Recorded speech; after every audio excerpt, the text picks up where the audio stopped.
pour faire votre déclaration d'impôt. Pour le format papier, l'envoi des formulaires doit impérativement se faire aujourd'hui. Oui, si vous n'avez pas encore fait votre déclaration en ligne, pas de panique, vous avez encore quelques jours. Julien Gall.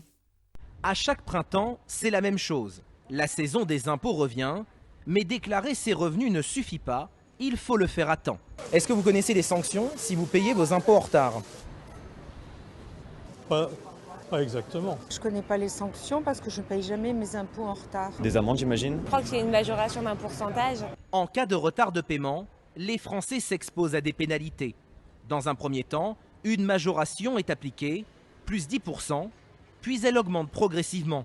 Plus 20% si le contribuable n'a toujours pas payé dans un délai de 30 jours après l'envoi d'une mise en demeure, plus 40% si aucun paiement n'est effectué après cette date. Ces majorations sont calculées sur le montant total de l'impôt dû. Si par exemple j'ai 1 500 € d'impôt sur ces 1 500 € bruts que je dois acquitter, j'en avais déjà payé 1 000 à travers les prélèvements à la source de mes employeurs, il me reste juste 500 à payer, et bien malheureusement, la pénalité et la majoration ne touchent pas les 500 €, mais les 1 500 € d'impôt brut que j'ai à payer. Si vous n'avez pas encore fait votre déclaration en ligne, pas de panique. La date limite est fixée entre le 23 mai et le 6 juin, en fonction de votre département.